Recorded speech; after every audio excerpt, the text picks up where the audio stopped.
खोला तो अंदर में जो संपत्ति भरी पड़ी हो वो सामने सब दिखाई देने, यानी तीसरा नेत्र खुल जाता है। जब गुरु कृपा से ही खुलता है और तीसरा नेत्र खुलता है तो इस अंदर में भरी हुई तेरी तुम्हारे संपूर्ण जन्मों जन्मों का संस्कार, पाप और पुण्य का संस्कार खुल जाता है। चाहे वो कुछ भी घटना कुछ भी हो सब सामने आ जाए। हाँ,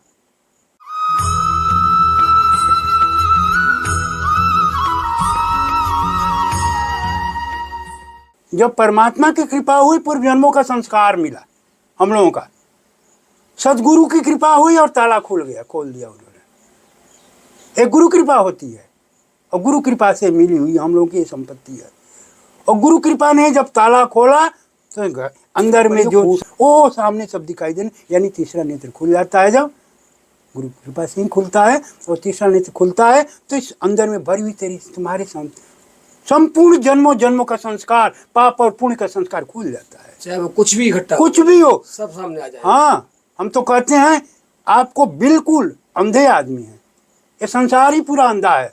हम नहीं कहते हैं, कबीर ने इस बात को सिद्ध किया, कृष्ण भी इस बात को कहा है ना, कि हम ना मरी हो संसार है, एक बात कबीर ने कहा है। और एक बात और कहा है कि जो है अंधा अंधा संसार है, ऐसे कुछ कहा है। तो ये बिल्कुल अंधा संसार है।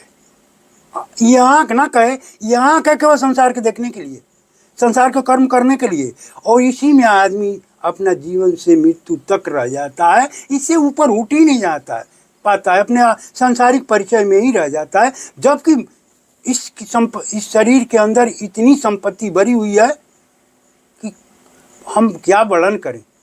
यही शरीर से आप देवता बन जाते हैं, शरीर पा करके यही आत्मा देवता बन जाती है, कोई देवता नहीं है, यही में देवता, यही आत्मा परमात्मा बन जाती है। अब परमात्मा हो, मैं कहता हूँ सत्य, अगर थोड़े सा हम लोग अनुभव कराएं, अगर कोशिश करें तो परमात्मा देवता और परमात्मा हो सकते हैं, अंतर दिक्कत नहीं है।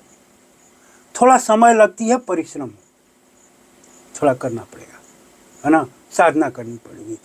आदमी जैसे ही आँखों बंद करता है और इन आँखों को बंद करके इंद्रियों को समेट करके जैसे ही आदमी ध्यान में डूबता है, जब ध्यान की गहराइयों में भीतर में उतरता है तो अनंत सागर, अनंत सबसे बहुत बड़ी दुनिया है, ये दुनिया से, संसार से बहुत बड़ी दुनिया अंदर में है, तीनों लोक भर इसमें है। हमने खुद देखा है, अनुभव किया है इस चीज़ को। जब आंखें बंद किया साधना क्रम में तो 3-3.5 महीना हम लोग बैठे रहे, जब जानबे नहीं किए कि कब सो रहे हैं कब जाग रहे हैं, भूख लगी प्यास लगी नहीं लगी, 24 घंटा ध्यान, कब सूरज निकल रहे हैं कब डूब रहे हैं अभी पता नहीं चलती। जब समय होता, सुबह स्नान करने वाला स्नान करते हैं, समय नित्य क्रिया कर लेते, और उतना नहीं था उस समय तक छुट्टी होती, सुबह स्नान कर लिया थोड़ा, अब पूजा पाठ का तो कोई सवाल ही नहीं था उस समय जो साधना क्रिया में, और फिर ध्यान, इतनी प्रगाढ़ ध्यान, इतनी प्रगाढ़ ध्यान कि आँखें ही नहीं खुलती, समझिए। तो उस अवस्था में हम लोग जो शरीर के तल से ऊपर उठे, फिर मन के तल में जो ये वृत्तियाँ हैं, विकार, इससे भी ऊपर उठता है। ये 52 विकार हैं इसके अंदर, 52 सा भरा हुआ है वृत्तियाँ इसके मन का, इससे भी ऊपर उठ जाता है। जब इससे ऊपर उठती है आत्मा तो अपने स्वतः, है ना, वो अंदर से उठते उठते उठते उठते यहाँ पहुँचती है ना। यह शरीर के अंदर में 10 दरवाजे हैं, शास्त्री बताता है। 9 दरवाजा से पार करते करते 10वां दरवाजा यहाँ है, यहाँ एक द्वार है। संत महापुरुष कोई होता है, सिद्ध महापुरुष, तब तपस्या के योग के बल पर यह दरवाजा खोल करके और इससे बाहर निकल जाता है मृत्यु के समय में। और मृत्यु से पहले भी वो अगर ये जान गया इस योग के रास्ते को तो शरीर से बाहर निकल करके आनंदमय ऐसा आत्मा से रमण करता है। आत्मा से चाहे तो कैलाश चला जाए, आत्मा से चाहे तो द्वारिका चला जाए, आत्मा से चाहे तो जहाँ चाहे दर्शन करेगा वो आ जाएगा। इसमें आंखें बंद करता है। हम लोगों की हुई अनुभूति की चीज़ मैं बता रहा हूँ। आंखें बंद करके दर्शन, जहाँ चाहूँ चले जाऊँ दर्शन करूँ। महाराज जी, फिर उस अवस्था को, हाँ, जो आपने समाधि और ध्यान योग वाली अवस्था बताई, हाँ, ऐसा शास्त्रों में भी देखा है, हाँ, संतों से भी सुना है, हाँ, कि बहुत बहुत वर्षों तक संतों ने तपस्याएं की हाँ, हिमालय जंगलों में आदि, बहुत बहुत। लेकिन बाद में समाधि और ध्यान योग को छोड़ना तो पड़ता ही है। आपने कहा कि मैंने 3-4 महीने योग किया, ध्यान किया, तो 4 महीने बाद जब भी छोड़ा आपने, 2 महीने, 4 महीने, 6 महीने बाद जब आप यहाँ आए, तो ये जो प्रक्रिया वहाँ यहाँ आना पड़ता है या आते हो, मतलब क्यों आए? वहाँ जो आनंद मिल रहा है तो उसे छोड़कर जीव यहाँ क्यों आया? हम सुनिए तो पहले, जी महाराज जी। सुनेंगे तो पहले तो इसके विषय में भी रहस्य है, कुछ बात है ना। हमारे जीवन काल में हम 18-17 वर्ष की अवस्था में थे, है ना। उस समय क्या हुआ कि अब योग साधना की बात नहीं जानते थे, वो तो 85, 81, 82 की मैं बात करता हूँ। उस समय में हमारे वैराग उपजा मन में, तो हमें यही दिखाई देता है, पूर्व संस्कार होता है, सत्कर्मों का संस्कार होता है जो, तो संस्कार दिखा रहा है इस आत्मा को अनुभूति कि ये संसार में दुख ही दुख है, सुख तो है ना। ये इस शरीर से, मनुष्य शरीर बड़े दुर्लभ है, और इस शरीर से मनुष्य परमात्मा की प्राप्ति कर लेना जरूरी है। अगर इस शरीर से परमात्मा की प्राप्ति, भगवान की दर्शन ना किया, प्राप्ति ना हुई, तो फिर नरक में ही जाना है। इतना ज्ञान था हमको, अगले जन्म का संस्कार था उस समय में। 17-18 वर्ष की उम्र में हमने घर से बैराग हुआ, जब शादी हो गई थी, ये घर नहीं आई थी, है ना। अभी शादी हो गई, उसी साल मैंने, मेरे हृदय में ऐसे बैराग्य उपजा, मैंने घर त्याग करके, छोड़ करके इलाहाबाद आए। कुंभ का महीना लगा हुआ था, माघ महीना था, बहुत भारी कुंभ लगा हुआ था। आए कुंभ के महीने में तो संत महात्माओं का संग मिल गया, पहुँच आए। हम कहाँ देखे थे, और उनके संग आ गए। 5-6 रोज हमने रहा कुंभ के मेले में, बड़ी आनंद आया, बड़ी एक नई चीज़ मिली हमको देखने को। आने के बाद हमारा जब लक्ष्य हुआ वहाँ से, घर से, अब पूछे तो मैं बता रहा हूँ अपनी जीवनी चर्चा कैसे बैराग हुआ हमें। तो हमें वहाँ लक्ष्य हुआ कि चलेंगे वृंदावन, घर से ही ये बन गया अपने अंदर में कि वृंदावन चलेंगे, गिरिराज की तलहटी में तपस्या करेंगे, या जमुना के तट में तपस्या करेंगे, और शरीर को छोड़ देंगे। नहीं मिलेंगे तब तक तपस्या में ही लगे रहेंगे, भले शरीर छूट जाए, यानी दर्शन तो देना ही देना है, उनको देंगे ही, कहाँ जाएंगे वो। इतना हौसला थी, है ना। इस शरीर का मैंने कुछ नहीं समझा परमात्मा के दर्शन के आगे।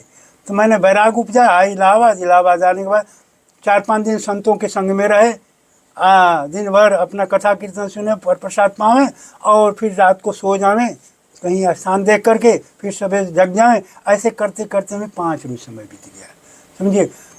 अब तो हमारा जो लक्ष्य था कि हमें वृंदावन आना है, मन कहने लगेगा चले वृंदावन, अब तो बहुत हो गया, देख लिया, यहाँ कुछ है नहीं, हम जिस लक्ष्य के लिए चले हैं वो जरूरी है हमको।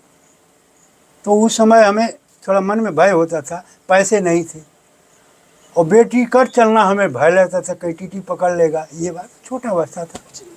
तो हम सोचा कि टीटी रास्ता में पकड़ लेगा तो फिर कैसे हम चलेंगे। फिर हमारा सोचा हुआ ये सपना व्यर्थ हो जाएगा।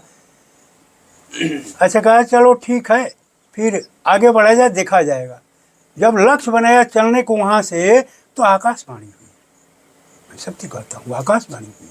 कोई दिखाई नहीं दे रहा है, लेकिन आकाशवाणी हुई। जब आवाज़ निकला, कोई बड़ा के पीछे से बोल रहा है, कहा कि अभी समय ना आए तुम्हारी, कहाँ जा रहे हो, अभी मत जाओ, तुम्हें घर का लौट चलो, घर को जाना है, अभी जहाँ सोच रहे हो जाने को अभी समय ना आए, समय आएगी तो स्वयं हम लेकर चलूँगा उस वृंदावन धाम में, अभी तुम्हारे समय है, कुछ और लीला बाकी है। ऐसे कह करके शब्द वाणी लुप्त हो गई। फिर वही मन हमारा पीछे हटने लगा कि वो कोई दिव्य चीज़ है, ये तो कोई बोल रहा है, बोल दिया। अब आगे बढ़ेंगे तो अब हो सके पहुंच ना पाए, या पहुंचेंगे भी तो सार्थक न हो पाए, अभी समय है। हम इस बात को सोच करके फिर पीछे लौट गए वहीं से। फिर वहाँ से मन हमारा पीछे हटने लगा। फिर हम शाम को ट्रेन पकड़े और निकल गए बनारस, नज़दीक में पड़ता है बनारस है। फिर निकल गए अपने गाँव। 15 दिन पर लौटे थे, 10 दिन तो बनारस में रह गए, संतों के आश्रम में रहना, बैठना, सोना, सत्संग सुनना, ऐसे हिलते नहीं। 15 दिन पीछे लोग हम पहुँचे, लोग पूछने लगे कहाँ चले गए, कहाँ चले गए। तुम बताया तो ना, हम कहा ऐसे ही मन में आया हम चले। और लोग ढूंढते थे कि कहाँ चले गए, कहीं कोई दुर्घटना तो ना हो गई। ऐसे देखो, ये पूर्व जन्मों का संस्कार था और अपने ये जीवन में कुछ मिले हुए ऐसे उपहार थे। ध्यान योग वाली स्थिति कब पैदा हुई, मतलब ध्यान कहाँ सन किया? 93 में हुई, ये बताता हूँ। ध्यान किया उसी गांव में, अपने जन्मभूमि में, समझो। ध्यान किया मैंने अपने जन्मभूमि में। जन्मभूमि एक छोटा सा गांव था, है ना, और वही गांव में अपने टूटी फूटी झोपड़ी थी, फूस ये मिट्टी का मकान था, पीपल का एक पेड़ था, उसी के चल। परिवार तो बड़ा था, परिवार में भाइयों में बंटवारा हुआ, हमको वाई दे दिया, हम वाई में रहने लगे, आनंद जी वैसे समय कटने लगा। वाई मतलब समय में 1 आध साल बाद हमारे सदगुरु से भेंट हुआ, पहले बार।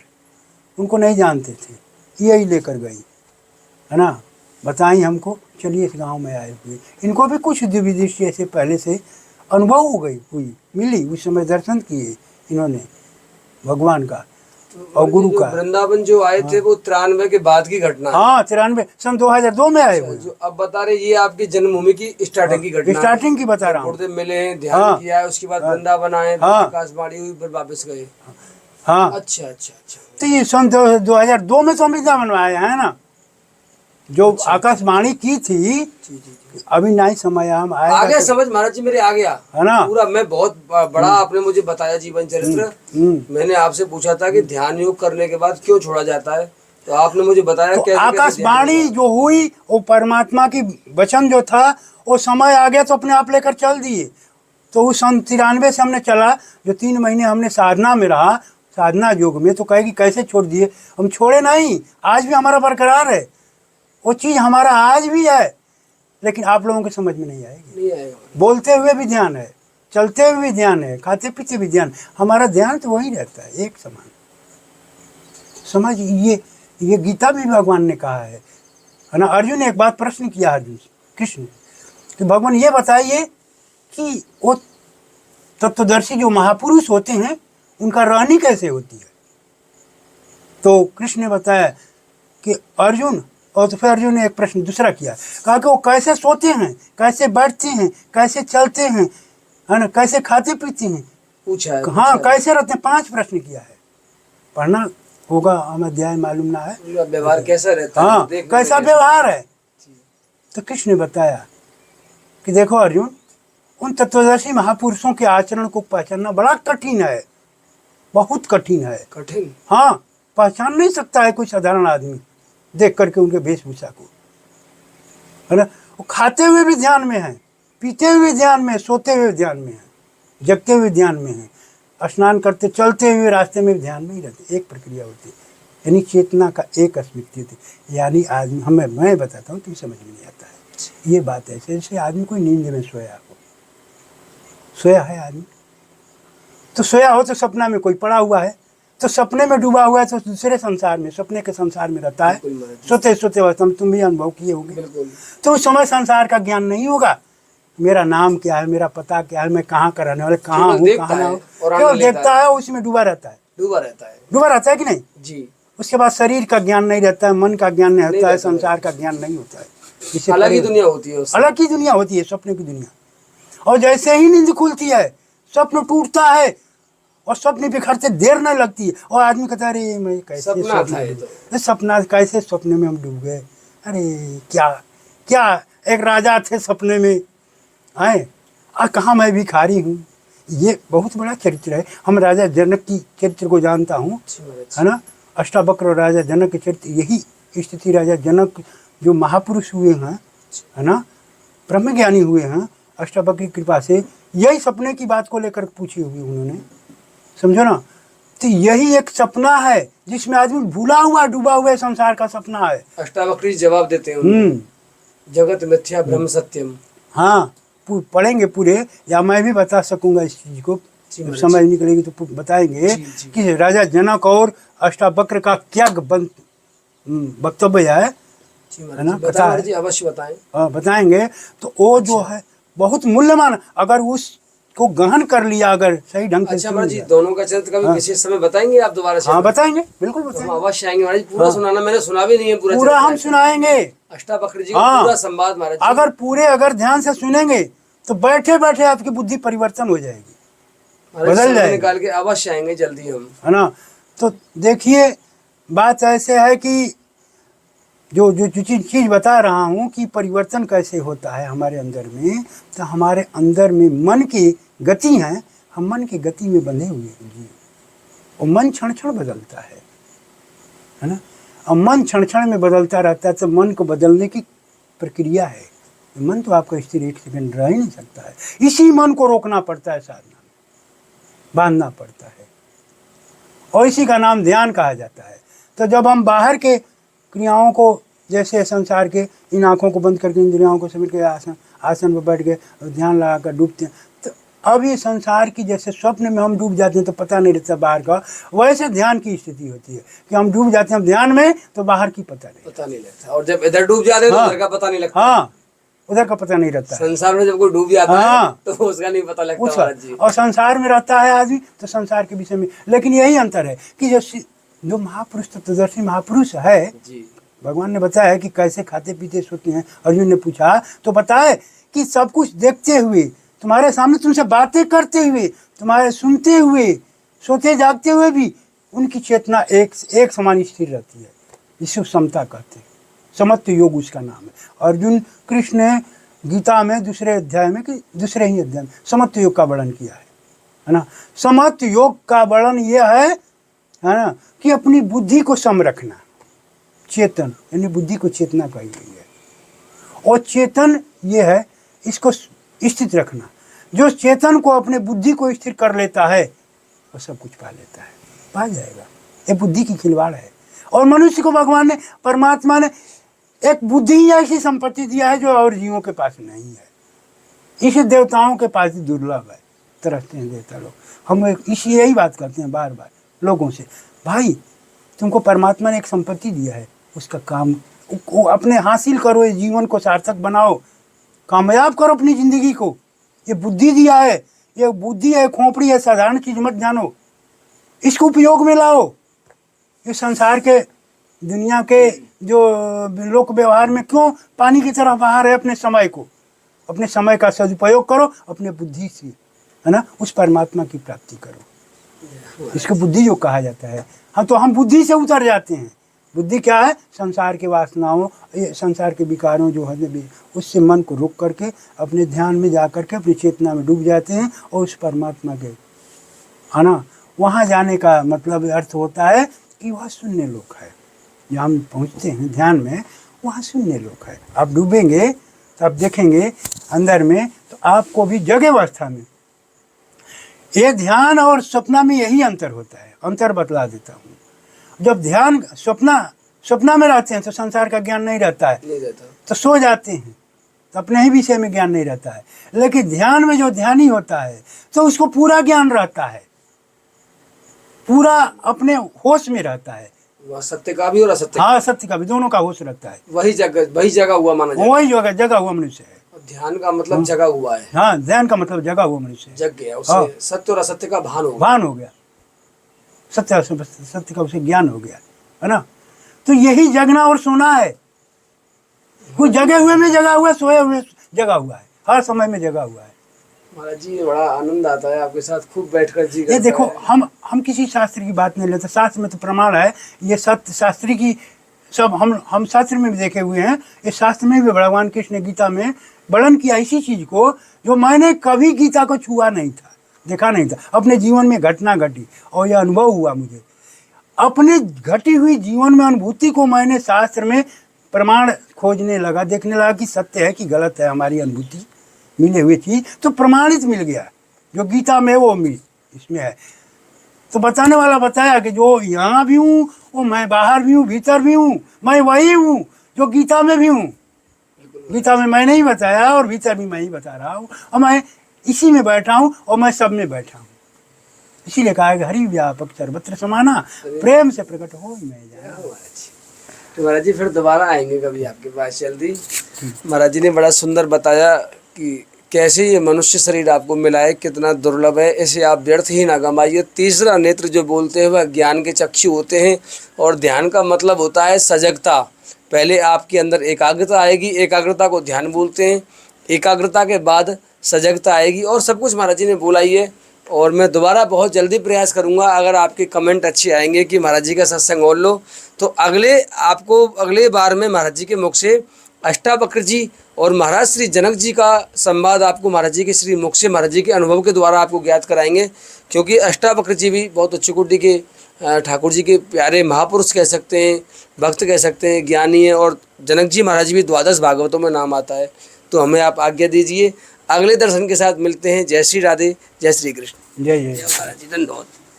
जय श्री जय राधे, श्री राधे, श्री राधे।